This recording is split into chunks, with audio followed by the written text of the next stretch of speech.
Sejam todos muito bem-vindos a mais um episódio do Tireocast, o podcast da tireoide, uma realização da Abratip, Associação Brasileira de Apoio aos Pacientes com Doenças da Tireoide e da Paratireoide. Nós lembramos que este podcast leva até você informação de qualidade dada sempre por grandes especialistas na área da ciência da tireoide. E hoje nós temos aqui um grande amigo e um grande cirurgião de cabeça e pescoço, uma referência em cirurgia de tireoide e paratireoide no sul do Brasil, Dr. Evandro Vasconcelos, que veio aqui diretamente de Curitiba nos brindar aqui com a sua presença e com a sua experiência numa parte da cirurgia de tireoide que é muito específica e muito incomum, que é o tratamento das doenças da tireoide, da cirurgia de tireoide na infância e na adolescência. Doutor Evandro, muito obrigado por você estar aqui com a gente. Opa, muito obrigado. Quem agradece sou eu, Erivelto. Para mim é uma honra ter sido convidado para participar dessa conversa e um grande privilégio a gente poder ter a oportunidade de discutir um tema que, além de muito importante, é extremamente interessante, que a gente gosta muito de estudar. E eu acho que é uma grande oportunidade também de esclarecer algumas dúvidas do público e das pessoas que se interessam por isso. Muito obrigado. É um prazer grande. Obrigado por você ter vindo aqui. O doutor Evandro, ele é fellow do Colégio Americano de Cirurgiões. Como eu disse, ele é cirurgião de cabeça e pescoço em Curitiba, no Paraná. E ele é membro de do Comitê de Novos Membros da Associação Americana de Endocrinologia Cirúrgica. Doutor Evandro, me diga uma coisa, por que a gente precisa operar tireoide em criança? Bom, da mesma forma que no adulto, a criança ela pode desenvolver nódulos na tireoide, ou ela pode desenvolver situações, isso com menos frequência, em que a remoção da tireoide, melhor falando, ela seja a melhor opção terapêutica. Como, por exemplo, quando ela desenvolve uma doença chamada doença de Graves, ou nódulos que geram, assim como essa doença de Graves que eu citei, o hipertireoidismo, né? É normalmente como as pessoas gostam de perguntar, mas essa é aquela tireoide que emagrece ou aquela que engorda? Não, é aquela que emagrece, que deixa a criança muito ativa, que o olho pode ficar saltado, né? E principalmente nessa situação onde os olhos ficam saltados, a cirurgia ela pode ter um lugar preponderante, dentre outros tratamentos que estão disponíveis. Mas a cirurgia dos nódulos, sejam eles benignos ou principalmente nos malignos, é algo que pode ser necessário durante a infância. Tá? Não é todo nódulo que precisa ser operado, e para isso você precisa, né, realmente investigar e ver qual nódulo que realmente faz sentido e que será um benefício para a criança ela receber esse tipo de tratamento. Né? Entendi. Agora, nódulo de tireoide é comum na infância? Porque a gente sabe que nódulo de tireoide é muito comum na população adulta. Na criança, ele é frequente? Ele não é tão frequente quanto no adulto, tá? Por assim dizer. Uma coisa que chama muito atenção, tá? E existem trabalhos e principalmente séries populacionais, ou seja, são trabalhos que estudam populações, tem trabalhos americanos que mostram, né, que desde a metade da primeira década dos anos 2000, ali por volta de 2006, né, evoluindo para 2010, tem se observado um aumento da incidência, ou seja, estão se encontrando cada vez mais nódulos nas crianças, principalmente nódulos malignos. Nos adultos houve alguma coisa semelhante, começando lá nos anos 1990. Mas diferente do que se observou nos adultos, que os nódulos eram principalmente menores do que de 1 centímetro, ou menores do que de 2 centímetros, até ampliando um pouco essa conversa. Nas crianças, existe um aumento real da incidência de nódulos que a gente pode considerar relevantes, com doença clinicamente importante, ou seja, doença que pode realmente ameaçar o bem-estar daquela criança. Tá? Então, tem um aumento que até o momento não se consegue explicar ou se encontrar qual é a causa, na população que a gente considera a população pediátrica, que ela é vista de uma forma bem ampliada, que é desde o recém-nato até, aí depende do critério que é usado, mas você pode encontrar sendo chamado de população pediátrica até os 18, 19 anos, por exemplo. Alguns estudos até ampliam isso um pouco mais. Tá? Mas esse aumento do diagnóstico de tumores malignos, de doenças não só com tumores maiores do que 2 centímetros, né? até mesmo com metástases, principalmente nos gânglios da região do pescoço, né, chamados mais adequadamente de linfonodos, tem sido visto cada vez mais. Entendi. Agora, no adulto, por exemplo, Evandro, a gente vê muito paciente que descobre nódulo de tireoide porque a mulher vai no ginecologista, ele perde diversos ultrassons e acaba pedindo um ultrassom de tireoide. O homem, muitas vezes, vai no clínico geral, no cardiologista, vai fazer um check-up e acaba fazendo ultrassom de tireoide, acaba descobrindo um nódulo de tireoide nesse ultrassom. A gente não costuma fazer ultrassom de rotina em criança, né? Como é que são descobertos esses nódulos? A criança ou os familiares notam o nódulo? Como é que é? Existe uma frequência grande de ser notado, tanto pela visualização da família quanto do próprio pediatra. A criança ela tem consultas frequentes, assim como nós homens, a gente até falha um pouco mais nisso, mas tanto a criança quanto a mulher, elas acabam tendo visitas mais frequentes ao seu médico de referência. Né? A mulher adulta ao ginecologista, a criança ao seu pediatra, tem consultas regulares.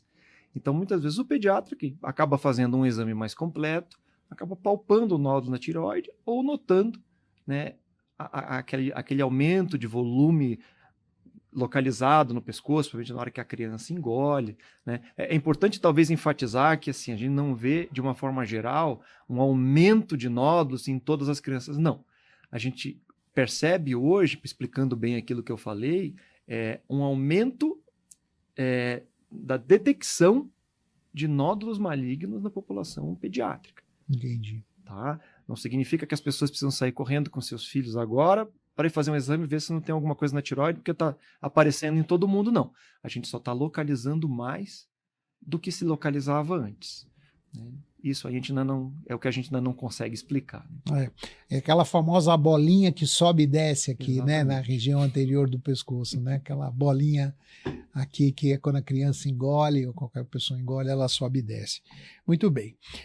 Então, Evandro, foi lá, a criança descobriu, o pai, a mãe, enfim, achou o nódulozinho lá, foi no pediatra, o pediatra fez o ultrassom e aí achou o nódulo de tireoide.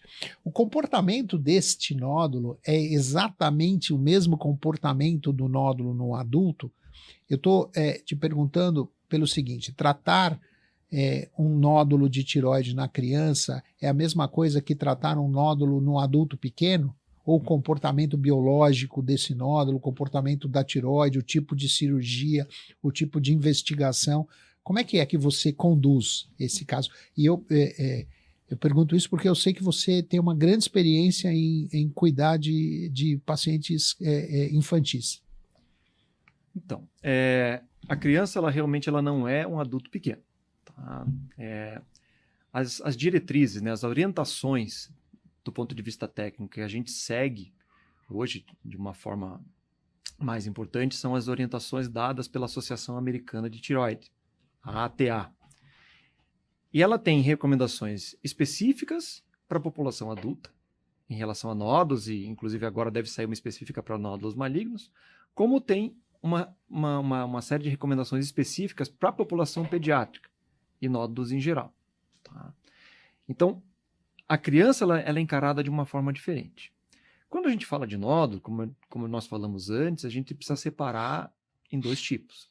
Existe aquele nódulo que é benigno, né? Ou seja, aquele nódulo que não é câncer. E existe, infelizmente, aqueles nódulos que não são benignos, ou seja, são os malignos ou cânceres. Tá?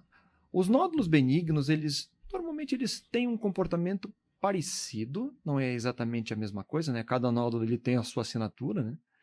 E eles acabam tendo uma história natural parecida, que o nódulo ele começa pequeno, mas a tendência dele é de crescimento. Ele pode ter interrupções, né, na sua história natural de crescimento, ele pode ter interrupções no crescimento, tá? Mas ele pode ficar muitos anos sem desenvolver nada.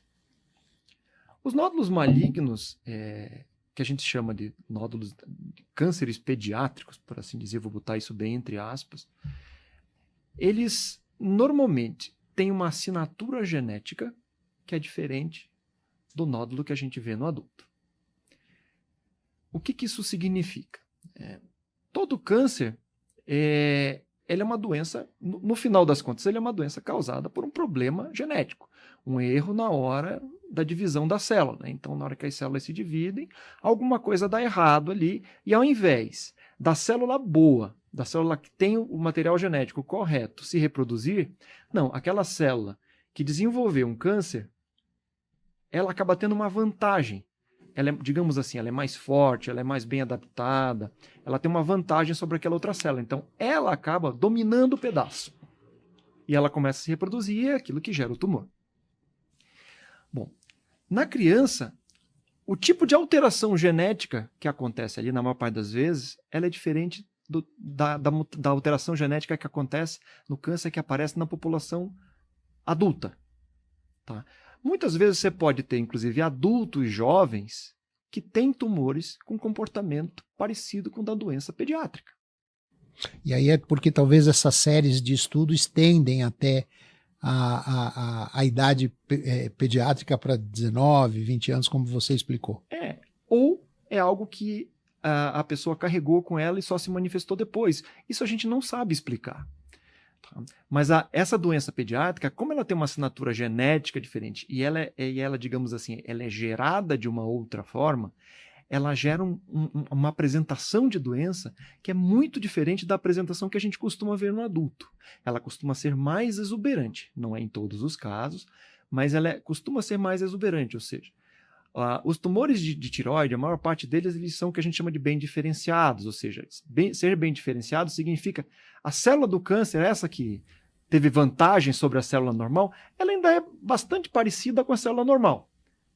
Tá? Então, isso é o que faz dizerem que o tumor de tireoide é um tumor bonzinho, tá? Na sua maior parte das vezes. Então, esse tumor bem diferenciado no adulto, ele acaba tendo uma apresentação muito mais branda. Dificilmente ele aparece com gânglios acometidos no pescoço, pode, claro, mas não é tão frequente quanto a gente vê naquele câncer que a gente chama de câncer pediátrico, que é o que se vê mais comumente nessa população menor de 18, 19 anos. Tá? Entendi. Então, isso que você fala dos gânglios acometidos são as famosas metástases linfáticas. Metástases linfáticas. Então, você está dizendo, você me corrija se eu estiver errado, que na criança é mais fácil ter metástase linfática do que no adulto? É mais comum de se observar. Não quer dizer que o prognóstico, ou seja, o resultado final para essa criança seja pior do que nos casos semelhantes no adulto. Não? Ou que nas crianças a doença seja pior. Não, ela é mais exuberante. Ela aparece mais, ela dá as caras de uma forma, com tintas muito mais fortes. Mas a resposta ao tratamento que a gente pode fazer, ela tem um resultado tão bom quanto. Entendi, isso é muito importante. Isso é um conceito muito importante que o Dr. Evandro está colocando aqui, que a manifestação da doença do câncer de tireoide na infância, ela é mais exuberante, como você disse, mas a sobrevida, a chance de cura, ela é igual. Porque a gente, graças a Deus, hoje consegue curar a imensa maioria dos cânceres de tireoide nos adultos. E na criança também. Exatamente. O comportamento e o resultado do tratamento ele é muito parecido. Tá? Ou seja, não é porque aparecem as temidas metástases que a evolução dessa criança vai ser pior. Não, ela precisa ser tratada, mas precisa ser tratada adequadamente. Recebendo o tratamento adequado, as chances dela, mesmo aparecendo aquele exame cheio de coisas, um laudo de exame desse tamanho que assusta todo mundo, né? Mas o resultado final, recebendo o tratamento adequado, né, ele tende a ser o mesmo do caso que acontece com o adulto também. Tá? Então, normalmente, as cirurgias para tumores malignos de tireoide nos pacientes mais jovens acabam sendo um pouquinho maiores, então. Sim, um pouco mais, digamos assim, trabalhosas. Trabalhosas. E dependendo da idade da criança, tem particularidades que você não tem no adulto, né? A cirurgia de tireoide, como qualquer outra cirurgia, ela tem lá os seus caminhos, né? Os seus lugares de risco, né? Como a gente pode chamar, as coisas que podem acontecer, possibilidade de sequelas e tudo mais, né? Principalmente relacionadas aqui ao nervo da voz e as glândulas que fazem o metabolismo, né, a regulação do cálcio, que são as paratireoides, né? Queira ou não, há uma certa sensibilidade maior dessas estruturas no momento em que elas são dissecadas, até a gente precisa dissecá-las para preservá-las, né, na criança, principalmente as paratireoides. Então, existe uma chance um pouco maior do que no adulto de que uma cirurgia numa criança, ela possa ter, nem que seja transitória, mas assim, alguma consequência.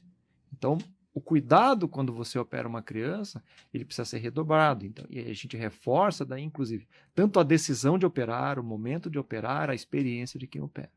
Isso faz muita diferença. Imagino, na cirurgia de tireoide de um adulto, né, você tem o nervo lá que tem uma espessura de 1 a 2 milímetros, que já é bem pequeno, bem fininho. Uma paratireoide que tem aí ao redor de 6 a 8 milímetros. Numa criança, essas estruturas vão ser ainda mais delicadas, certo? Mais delicadas e mais difícil de achar. Mais difícil de achar. E numa cirurgia que potencialmente é mais extensa, né? Porque você, como você explicou muito bem, você tem lá a presença de metástases com mais frequência e muitas vezes essas metástases estão muito próximas do nervo da voz e das paratireoides, não é isso? Exatamente. Dependendo do local que você precisa operar, não só do nervo da voz e das paratireoides, né? Porque há uma relativa frequência o caso de que você precise tirar linfonodos também que estejam localizados não em volta só da tireoide, mas também que subam aqui na região do pescoço, né? Junto da veia jugular e tudo mais, aqui embaixo desse músculo esternocleido, esse músculo grande que a gente tem no pescoço. Então, dependendo de até onde você precisa ir, se precisar estender a cirurgia, tem outros nervos que são muito importantes também, como o nervo que movimenta o ombro, né, que eleva o ombro, né, que também vão estar envolvidos. Então, é fundamental que quando você lida com crianças com esse tipo de doença, você tenha realmente uma interação não só multi, mas transdisciplinar. Tá? Você precisa realmente interagir. Não adianta você ser só multidisciplinar, ou seja, ele tem um endocrinologista lá que não conversa com o cirurgião, ou um cirurgião que não conversa com o patologista, que não conversa com a fonoaudióloga. Não. Você precisa ser transdisciplinar, você precisa integrar. Porque ser multidisciplinar significa que você tem vários profissionais atendendo o paciente. Ser transdisciplinar significa que esses profissionais interagem. É uma diferença importante, né? Tá? E é muito importante essa interação porque isso é para o bem da criança. Eu particularmente procuro não só ter um cirurgião pediatra junto, né, durante o procedimento, mas também tanto no pré quanto no pós-operatório, porque o cuidado da criança também tem suas particularidades. Tá? O cuidado cirúrgico, o cuidado clínico, de pré, de pós-operatório, né? A conversa com o endocrinologista também, experiente, né, em tratar câncer pediátrico, isso faz muita diferença. Porque você tem que lembrar que o câncer de tireoide, ele, apesar de ser um câncer, apesar dele poder dar metástases, como ele responde muito bem ao tratamento, dificilmente a sobrevida, ou seja, o tempo de vida dessa criança vai ser afetada. A chance de acontecer existe, mas ela é muito mais baixa do que na maioria de outros tumores que se acaba vendo, não só nos adultos, mas como nas crianças também. Então, são pacientes que, recebendo o tratamento, eles vão viver normalmente a vida deles. Tá? O problema é como eles vão viver essa vida. Tá? O principal tratamento auxiliar, né, depois que você faz a cirurgia, que é o tratamento fundamental, estou falando aqui de câncer de tireoide, né, na criança. A cirurgia é o tratamento fundamental, mas o principal tratamento auxiliar é o iodo radioativo. Então, existe muita discussão do momento, né, principalmente, primeiro, na indicação, quais são os casos que realmente vão ter benefício com esse iodo radioativo. Porque quando você aplica radioatividade a alguém, né, ele tem um efeito positivo, mas tem um efeito negativo, como qualquer tratamento tem. Sim. A questão é que a radioatividade, ela tem um efeito de longa duração, ela tem efeitos potenciais, que podem interferir em várias funções de uma criança que ainda vai crescer, que vai ter sua adolescência, que vai entrar na puberdade, que vai ser um adulto. Então, tudo isso precisa ser pesado e discutido dentro de uma equipe que conheça a fundo isso aí. Então, essa integração da equipe É fundamental. Na verdade, isso é indispensável, né? Pelo bem do paciente. Eu acho que o indispensável é a palavra correta mesmo, porque são muitas nuances, né? Quando você vai tratar uma criança, e a interação com o endocrinologista, com o pediatra, com todos esses profissionais envolvidos, ela é fundamental. Agora me diga uma coisa, Evandro, então, apareceu o nódulo de tireoide na criança, você estava explicando para a gente aí que há um aumento no número, né, de diagnóstico, hoje se faz mais diagnóstico, talvez não na incidência, né? Não é que está tendo mais gente mais criança com câncer de tireoide, mas talvez esteja se fazendo mais diagnóstico, né? Então, se eu tenho um nódulo, apareceu lá por algum motivo, ou foi diagnosticado por algum motivo, um nódulo de tireoide numa criança, é câncer? Não necessariamente. A maioria dos nódulos ainda é benigno. Mesmo na criança? Mesmo na criança. E como é que você faz para saber se esse nódulo é benigno ou maligno? Qual é o caminho na criança que você segue? Bom, o caminho ele é parecido com o do adulto, né? Existe uma tríade do diagnóstico. Então você vai avaliar a função tiroidiana dessa criança através de exame de sangue. Para avaliar o nódulo especificamente, você vai avaliar através de exame de imagem, e o principal exame é o ultrassom, né? É importante que esse ultrassom, né, muitas vezes, aquele que localiza incidentalmente, muitas vezes, né, você consiga drenar isso para alguém que tenha um pouco mais de experiência, né, para fazer um exame mais detalhado, até para você medir o risco desse nódulo, para que você possa pesar em algumas situações, se é o caso de fazer uma punção, que é um exame invasivo, né, apesar de ser um exame mais rápido, um exame assim, que tem um potencial invasivo menor, mas ele é invasivo de toda forma. Você vai usar uma agulha para colocar lá dentro do nódulo, né, para colher material, mandar isso ser examinado. Então, você usar o critério da imagem e o tamanho do nódulo, aí, como esse nódulo está evoluindo, é um critério importante para saber quais nódulos precisam ser puncionados, né? Existe um chamamento para que as recomendações sejam atualizadas, tá? Porque as recomendações elas são se eu não me engano, de 2015, né? E nesses últimos 10 anos, e usando dados um pouco mais antigos, né? Quando eles fizeram a recomendação em 2015 lá, usaram dados um pouco mais antigos. Então existe assim, um clamor muito grande, essa é a palavra melhor, para que isso seja atualizado, porque em muitos serviços já existem protocolos da instituição, protocolos de determinadas instituições muito respeitadas, principalmente fora do Brasil e os principais serviços brasileiros, em que você acaba adaptando isso pela literatura já ter demonstrado que muitas vezes uma conduta mais radical, mais agressiva com a criança não precisa ser adotada, né? Então, o diagnóstico muitas vezes já é o primeiro passo. Um nódulo, a partir de determinados tamanhos, isso daí é importante que você leve para o especialista.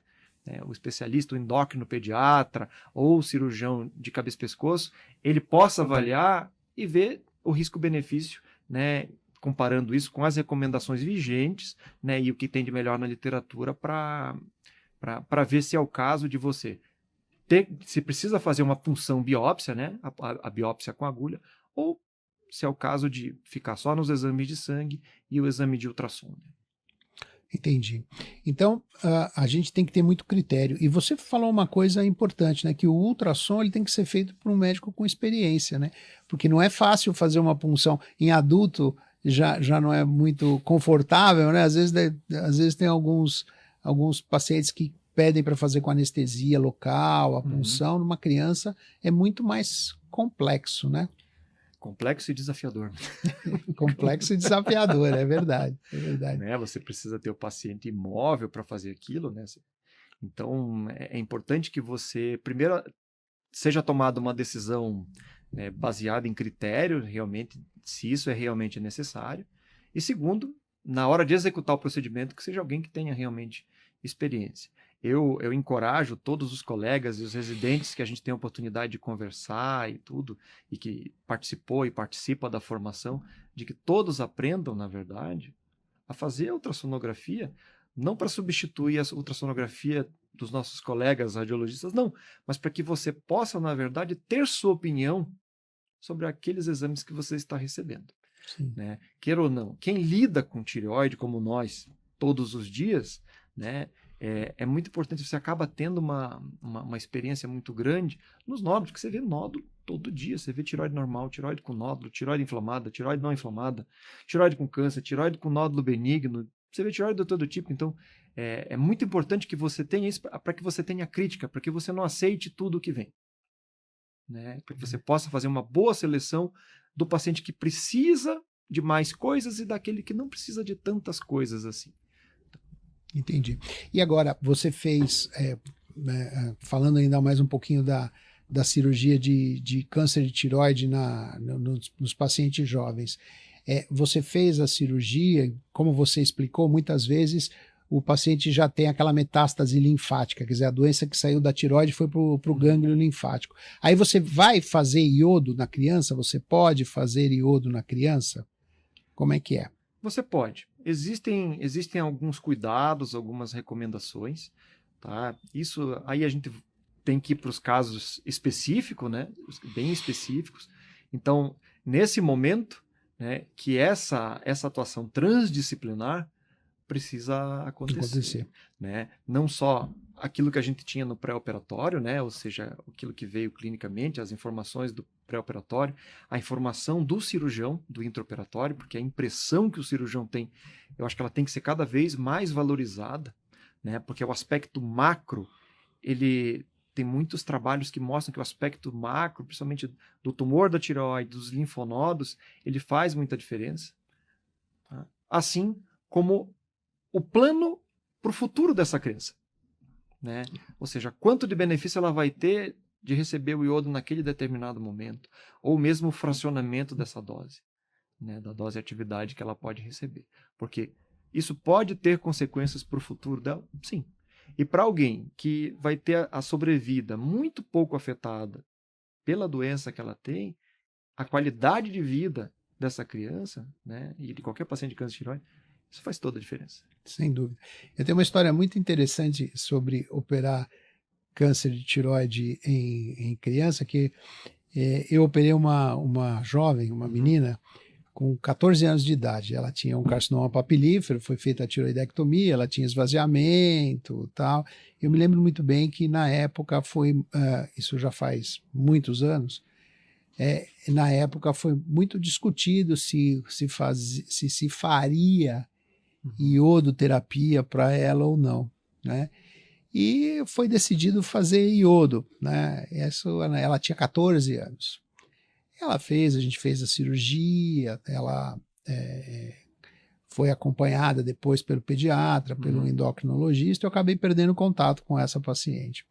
Pois bem, 12 anos depois, ela com 26 anos, ela retorna no meu consultório grávida, né? Desesperada, tinha acabado de saber que estava grávida e foi no meu consultório para ouvir minha opinião se teria algum problema, tal, porque ela estava muito preocupada, né, da chance da criança ter algum problema de má formação, alguma coisa assim, por causa da iodoterapia. Mas é interessante, né, que é bem isso que você falou, quer dizer, a criança bem cuidada, bem operada, e bem acompanhada, ela vai ter uma vida absolutamente normal, né? A despeito da extensão da cirurgia, essa moça é um exemplo clássico disso, né? A gente operou, ela era uma adolescente e ela teve uma vida absolutamente normal, casou, teve filho, não deu nada com a criança, tal.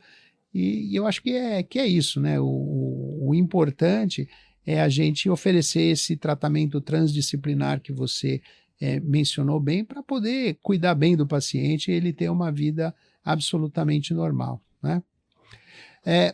Passando um pouquinho, falando um pouquinho de pós-operatório da cirurgia de tireoide, né? A gente comentou aqui das alterações, as chances de complicações nas crianças, que são um pouquinho maiores do que no adulto, por causa que as estruturas são mais delicadas, são menores, o nervo é mais fininho, a paratireoide é menor.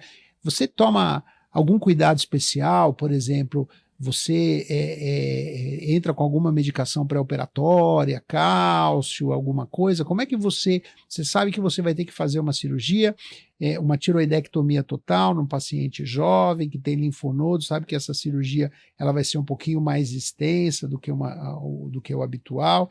Como é que você lida com isso? Quais são os cuidados especiais? Você tem alguma recomendação? Ou você acha que o cuidado normal, com toda a delicadeza que a gente faz as nossas cirurgias, é adequado? O cuidado pré-operatório, ele não é diferente do adulto do jeito que a gente faz, né?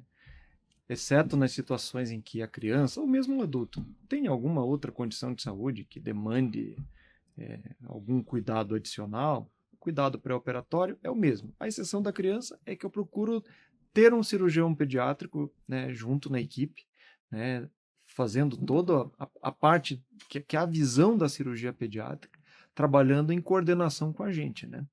Então esse é o cuidado que assim eu procuro ter e digo para você, recomendo a todos aqueles que pretendem, né, algum colega que tem interesse ou que esteja tratando criança, se pudesse associar e trabalhar em coordenação, né, no pré, no intra e no pós-operatório, contando com a presença de um cirurgião pediátrico, trabalhando de forma integrada, assim, eu acho que a criança se beneficia muito disso. É muito interessante, né? Uhum. A associação de visões diferentes cirúrgicas, exatamente, né? Que isso é o que mais traz benefício para o paciente. E aí, falando, deixando um pouquinho do câncer de lado um pouquinho, vamos falar do hipertiroidismo, né, que é a doença de Graves, né, que a gente acaba operando, que acaba sendo uma excelente opção cirúrgica que pacientes jovens se beneficiam bastante, não é isso? Exatamente. Né? Exatamente. Principalmente, como você citou, por os pacientes jovens, né, e saindo um pouco até da faixa pediátrica, das mulheres que estão em idade fértil, têm plano de engravidar, porque você evita usar o principal meio de tratamento da doença de Graves, tratamento definitivo, diga-se de passagem, que é o tratamento com iodo radioativo também. Exato. Né? Assim como você trata de forma complementar para o câncer, você usa iodo radioativo em grande parte dos pacientes que têm doença de Graves. Mas existem situações, e principalmente nos pacientes mais jovens, e aqui a gente enfatiza nas crianças, eles recebem um tratamento com menor potencial de efeitos futuros se eles recebem um tratamento cirúrgico bem feito, um tratamento cirúrgico adequado. Entendi. Do que as outras opções que a gente tem, que é um tratamento, você usa ele como um tratamento definitivo, e que o paciente, no fundo, acabou a cirurgia, no dia seguinte, quando ele vai embora para casa, ele praticamente não tem mais problema. Diferente de quando você usa iodo, que o efeito do tratamento ele não é imediato. Ele demora algum tempo para fazer e pode deixar algumas sequelas para isso daí. Né? A cirurgia pode deixar sequelas? Pode. Todos podem. É justamente por isso que a gente precisa pesar sempre o risco-benefício e analisar cada caso. Entendi. Eu falo isso porque durante muito tempo a cirurgia para a doença de Graves ela foi deixada de lado, foi deixada como uma última opção para aquele, digamos assim, para aquele caso perdido, né? Ou seja, aquilo que estava mais tranquilo, mais fácil, vamos tratar de outro jeito, não. Se você tem uma equipe dedicada, uma equipe que se dedica a fazer cirurgia de tireoide, está treinada, está acostumada a fazer isso, né? Faz parte do dia a dia dela, os resultados são tão bons quanto. Na verdade, os trabalhos, principalmente os trabalhos europeus que a gente tem, principalmente até de qualidade de vida dos pacientes, eu não me recordo aqui especificamente em crianças, tá? Mas eles mostram que não tem diferença em qualidade de vida se você fizer o tratamento cirúrgico ou se você fizer o tratamento com iodo radioativo, em termos da percepção do paciente. Mas existem alguns trabalhos mostrando que, principalmente nos que são tratados na adolescência, existe uma reintegração do adolescente, porque a doença de Graves ela gera, inclusive, problemas psíquicos, né?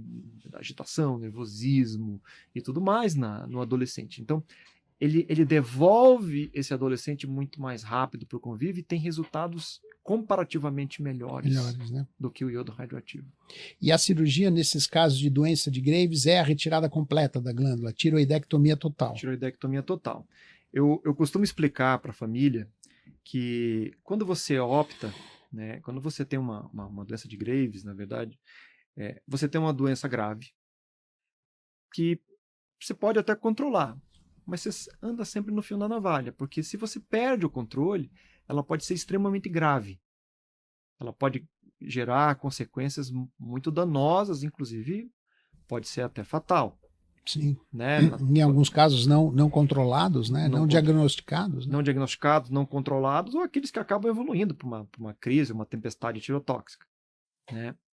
Então, você troca uma doença que pode ser fatal, uma doença que difícil muitas vezes de controlar, onde às vezes a medicação que você usa para controlar, para poder fazer um tratamento definitivo, tem muita intolerância, pode ter vários efeitos deletérios, né? Tem muito paciente que não consegue tomar aquilo, sabe? Tem que trocar de medicação e tudo mais. É muito difícil em alguns pacientes você conseguir esse equilíbrio para realmente ir lá e fazer um tratamento definitivo como cirurgia ou mesmo o iodo. Então, você tem uma doença difícil e você troca ela, você não troca ela por nada, você não é uma soma zero. Você, no final das contas, troca por uma outra doença, que é o hipotiroidismo, que você controla facilmente, basta tomar o remédio todo dia. Que é uma doença muito mais fácil, né? A gente sempre diz para os pacientes é melhor ter hipo do que ter hiper, né? Exatamente, porque você compensa isso muito facilmente. Basta tomar o remédio todo dia. Todo mundo acorda e escova o dente de manhã. Então, todo mundo acorda, toma seu remedinho, seu hormônio da tireoide de manhã e pronto. Assim como escovou o dente. Vai ser algo que vai fazer parte da sua rotina. Ai, mas eu não quero tomar um remédio. Você vai estar tomando algo que o seu corpo produzia. Seu corpo só não produz mais porque devido a um problema que você teve que abrir mão disso. Se você fizer iodo radioativo, você também, com uma chance muito boa, você vai ter que tomar remédio também. Tá? Então, é algo que você substitui. Não é algo que você está trazendo uma coisa nova. Não, você está substituindo algo que você não pode mais dispor de uma produção própria.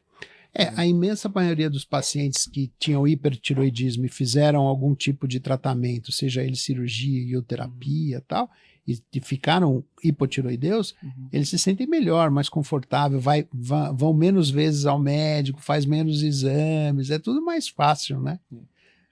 E é fácil de ver que o paciente, dificilmente você vê um paciente com um hipotiroidismo exuberante, né? Chega lá com pernas inchadas, né? Todo inchado, andando devagar, né? Assim, aquele franco assim, eu acho que poucas vezes na minha vida eu vi isso. Agora, um paciente com hipertiroidismo clinicamente relevante e exuberante não é tão infrequente assim. É verdade, né? É verdade. Não é tão infrequente assim. E você reconhece de olhar, às vezes, o paciente entrando na tua sala.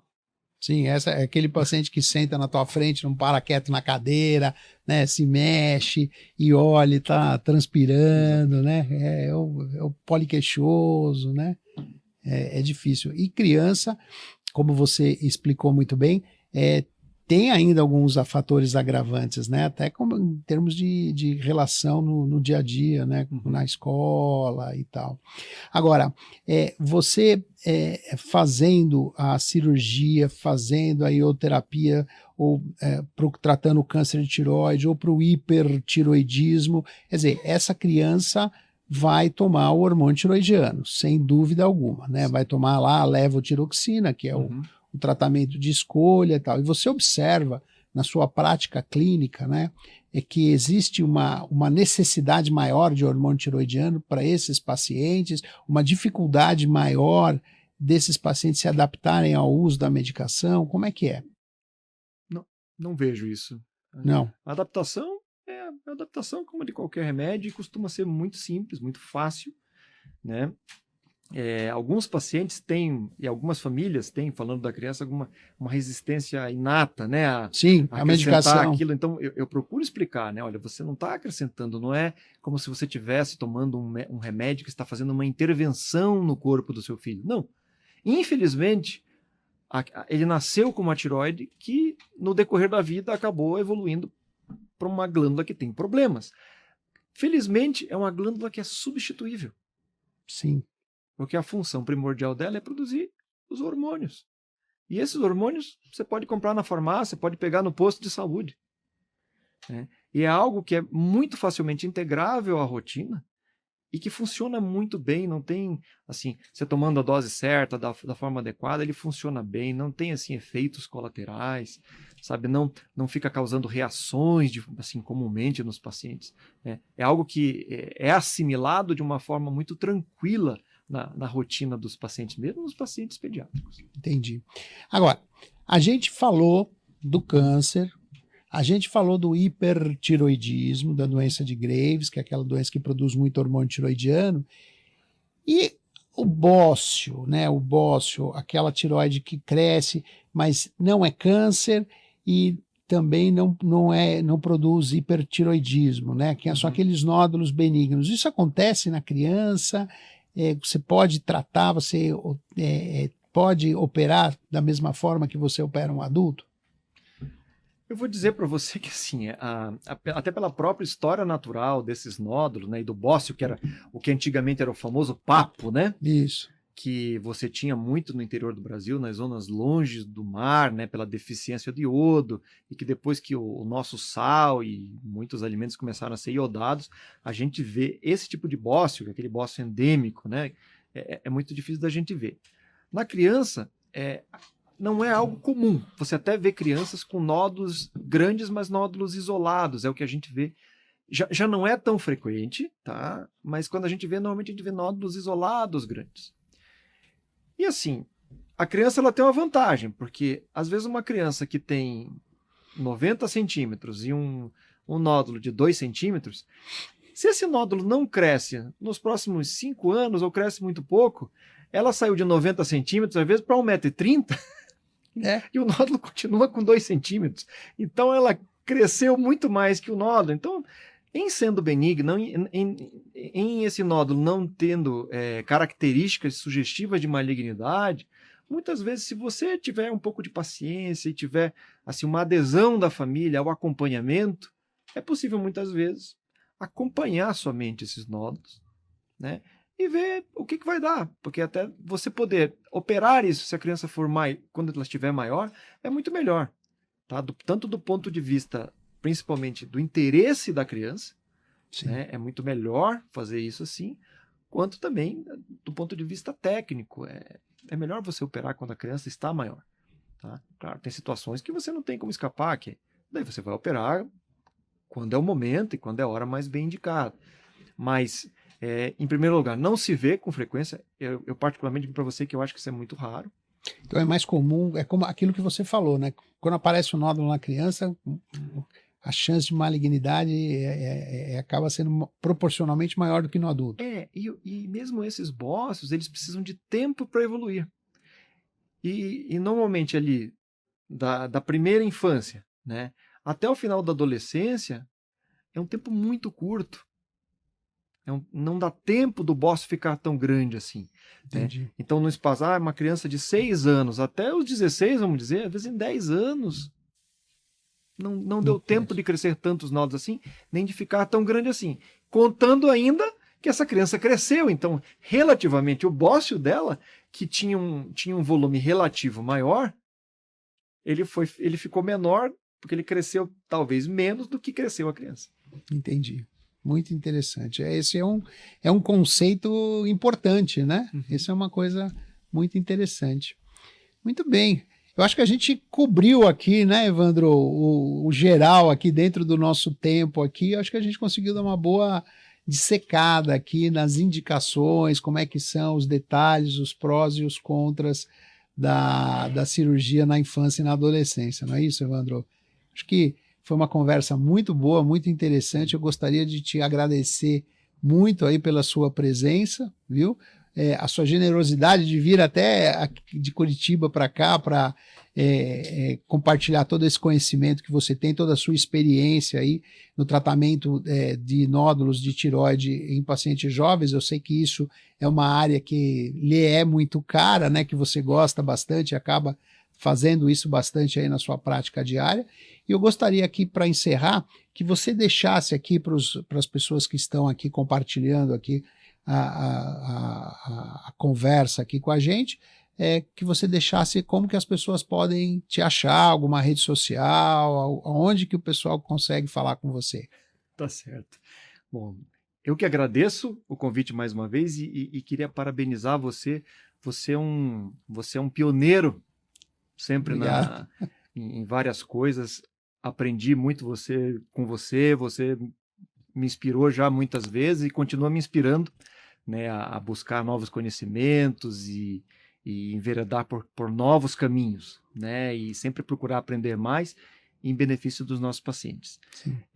Esse projeto que agora você encabeça de educação direcionada ao paciente no ramo nosso aqui da tiroidologia é uma iniciativa extremamente louvável, que você merece muito crédito, e todos os parabéns por isso. Eu não sou um cara de rede social. Tá, mas os pacientes podem me encontrar através do site da Abratip, abratip.com. Eu vou ter muito prazer de responder as perguntas, esclarecer dúvidas. Vai ser um prazer.